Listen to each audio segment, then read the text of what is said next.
Bom dia, boa tarde ou boa noite. Este mais um vídeo da nossa mentoria em Direito Processual Civil. Aqui eu respondo a indagação do Lucas. Ele postou um questionamento em um grupo de Facebook. Eu acabei respondendo rapidamente no celular e não dei o print e tentei localizar agora e não consegui. Mas ele pergunta se é possível ser feita alguma alegação após a contestação. No Facebook, eu disse a ele tão somente que ele pesquisasse sobre o princípio da eventualidade e consultasse o artigo 342 do novo Código de Processo Civil. Agora, conforme prometido, eu vou dar uma explicação um pouco mais extensa, com um pouco mais devagar, para entendermos bem essa questão da possibilidade de serem feitas novas alegações após a apresentação da contestação. Eu espero que vocês gostem.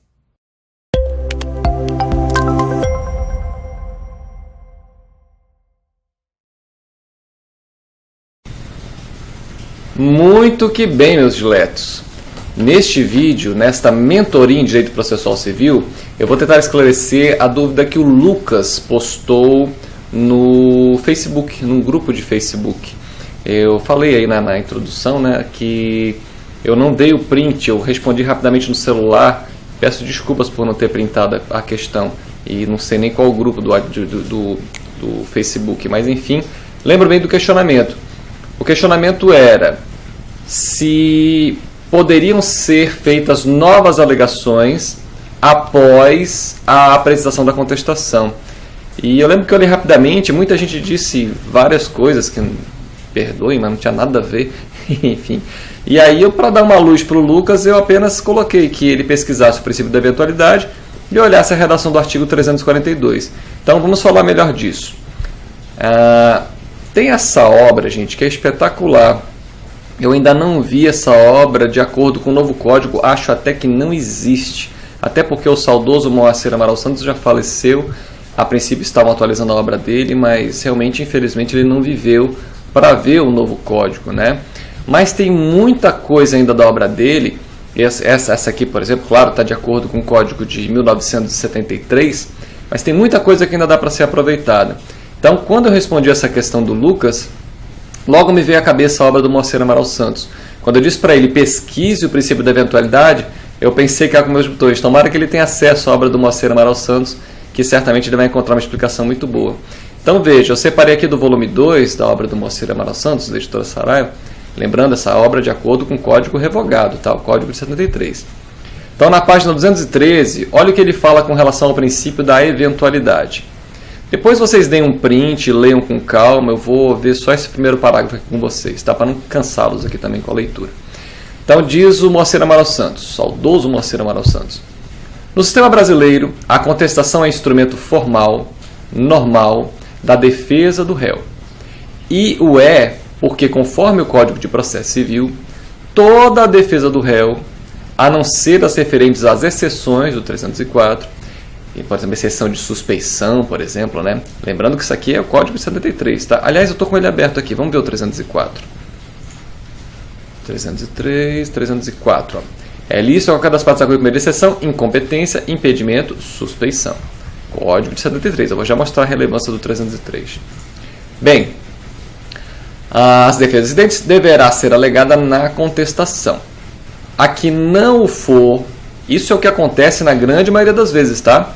A que não for, a matéria que não for alegada na contestação, não mais poderá ser deduzida em outra fase do processo.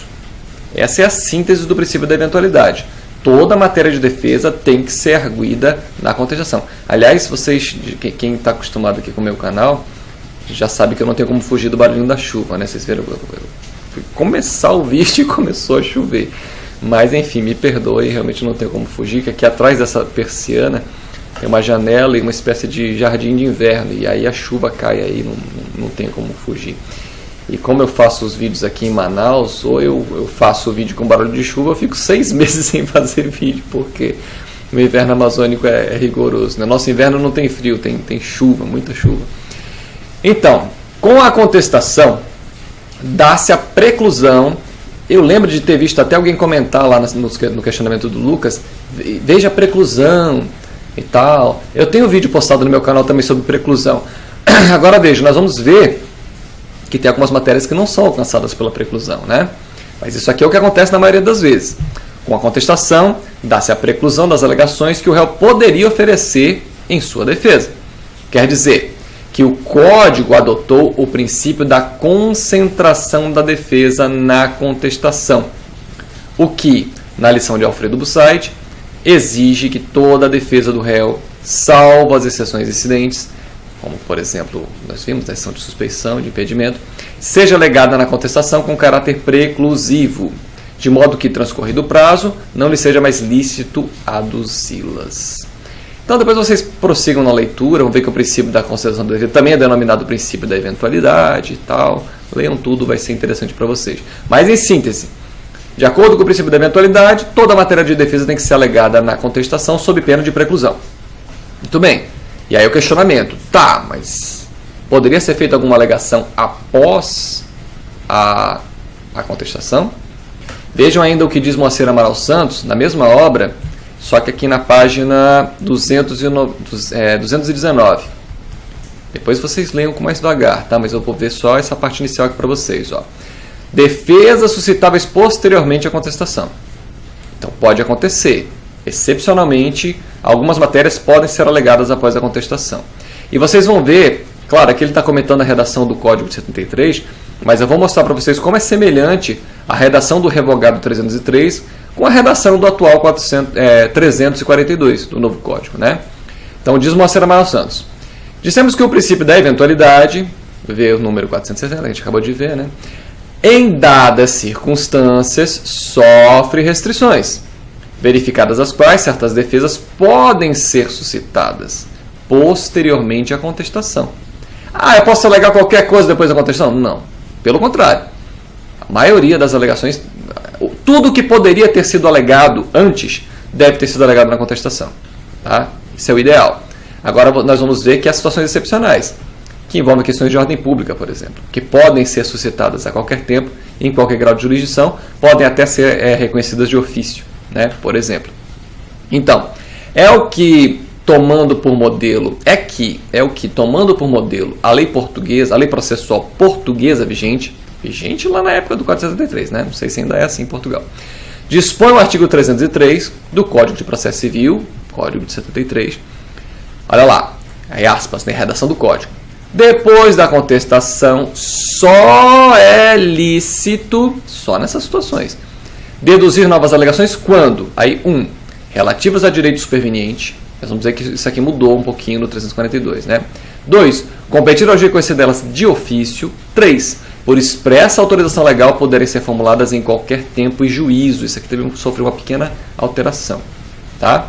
Então eu vou mostrar para vocês agora, vamos confrontar a redação do Código de 73 com a redação do Código de 2015.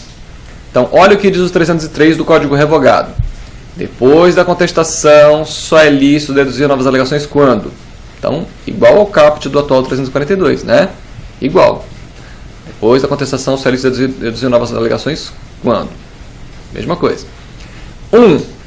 Código 73. Relativas a direito superveniente. Só direito. Novo Código. Relativas a direito ou fato superveniente. O que seria um direito ao fato superveniente? Seria algo que não existia quando da apresentação da contestação. Eu mesmo tive um caso assim há anos atrás. O que aconteceu? Foi feita a contestação, passou o tempo, e aí veio um enunciado de súmula do STJ que se aplicava ao caso. Aí o que eu fiz? Eu comuniquei o juízo e disse que deveria, naquele caso, ser aplicado o enunciado de súmula do STJ. Não me lembro agora qual era, mas era o enunciado de súmula do STJ. Na época, o julgador disse o seguinte, que eu não poderia fazer aquela alegação, porque ela estava alcançada pela preclusão. Eu deveria ter falado do enunciado de súmula na contestação. Claro, são muitos processos, o juiz às vezes não tem tempo de se debruçar em todos eles com o vagar necessário. Então, o que eu fiz? Eu tive que entrar com embargo de declaração, alegando obscuridade. E aí eu coloquei o seguinte, falei, tá, ok, eu deveria ter feito na contestação, mas como é que eu ia falar desse enunciado de súmula do STJ na contestação, se na época ele não existia? Ou seja, um direito superveniente. Você não pode desprezar que os enunciados de súmula são fontes do direito. Não pode, ainda mais na atualidade que os precedentes têm ganho cada vez mais relevância no nosso ordenamento jurídico, né?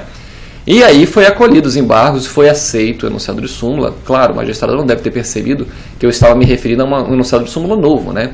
Ele deve ter imaginado que eu estava falando de...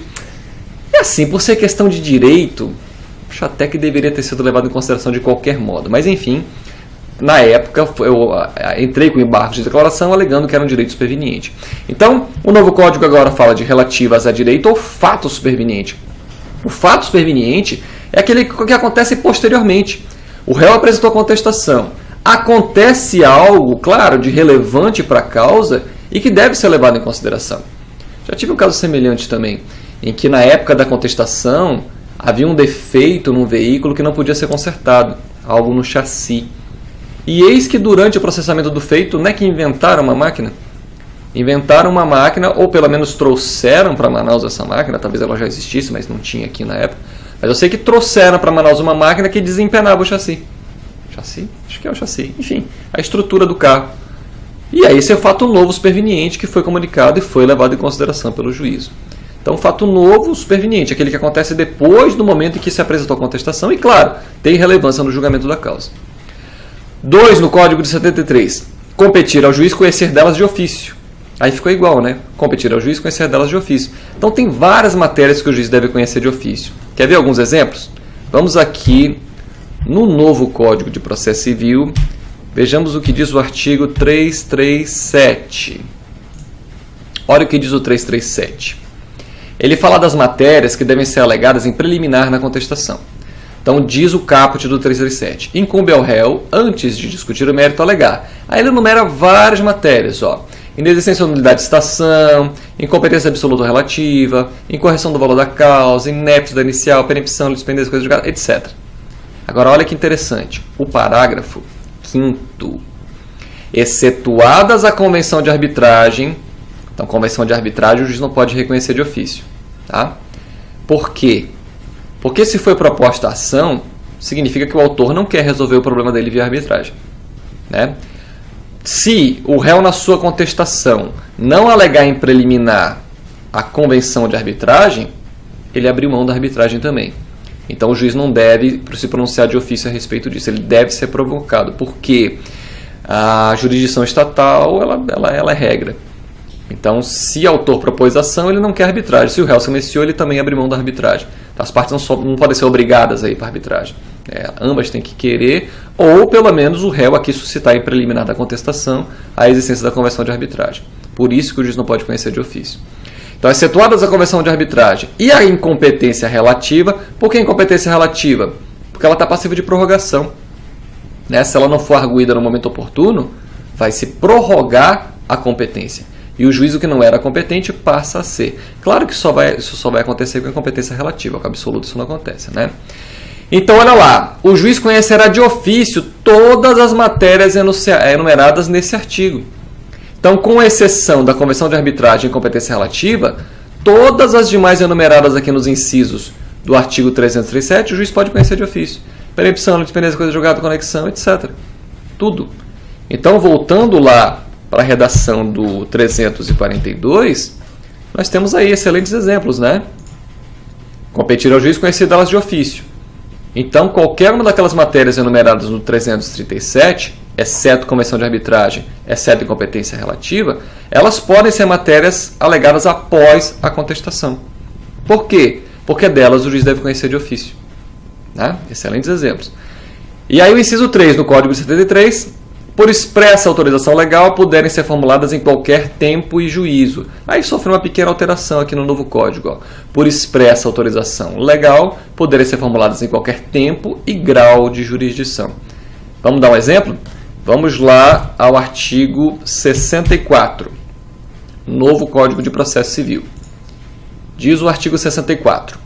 A incompetência absoluta ou relativa será alegada como preliminar na contestação. Nós já vimos isso no 337, né? Agora o que me interessa agora é o parágrafo 1º. Ó. A incompetência absoluta pode ser alegada em qualquer tempo e grau de jurisdição e deve ser declarada de ofício. Então vejam, essas são as matérias que podem ser alegadas após a contestação, conforme artigo 342. As demais matérias serão alcançadas pela preclusão. E, por força do princípio da eventualidade, deve-se alegar toda a matéria de defesa na contestação, ainda que contraditórias. Tá? Claro que também não pode chegar ao absurdo de configurar uma preclusão lógica, né? Mas podem e devem ser reduzidas mais de uma tese de defesa na contestação por força do princípio da eventualidade. Vejam que esse artigo 342 tem tudo a ver, salvo engano meu, com o artigo 493, também do novo Código de Processo Civil. Olha o que diz o 493. Se depois da propositura da ação, algum fato constitutivo, modificativo ou extintivo do direito influir no julgamento do mérito, caberá ao juiz tomá-lo em consideração, de ofício ou a requerimento da parte, no momento de proferir a decisão. Tudo a ver com a ideia do 342. E olha o parágrafo único. Se constar de ofício o fato novo, ou seja, se ninguém provocou, foi o juiz quem viu, o juiz ouvirá as partes sobre ele antes de decidir. Claro, para atender... Estou desviando o microfone aqui. Para atender a ideia preconizada lá no artigo 7º, né? O artigo 7º do novo Código de Processo Civil, ele fala agora de um efetivo contraditório. Então, claro que se o juiz quer reconhecer qualquer matéria dessa de ofício, antes ele vai ter que dar oportunidade para as partes se manifestarem, para que haja um efetivo contraditório. Até porque, olha o caput do 9º também, ó. Não se proferirá a decisão contra uma das partes sem que ela seja previamente ouvida. Certo? Então é isso, minha gente. Podem e devem ser alegadas as matérias enumeradas no 342 após a contestação. Haja vista, sobretudo, a impossibilidade delas serem alegadas antes, isso fica muito evidente aqui em fato ou direito superveniente, ou se forem questões de ordem pública, né, que devem ser reconhecidas a qualquer tempo ou grau de jurisdição, inclusive de ofício. Tá? Fora esses casos, as matérias serão alcançadas pela preclusão. Tá certo? Lucas, espero que tenha sido útil aí o vídeo. Claro, tem muito mais a tratar desse tema, aqui uma apertada síntese só para tirar essa dúvida pontual do Lucas. De qualquer modo, eu espero que vocês tenham gostado. Por hoje é só e até a próxima.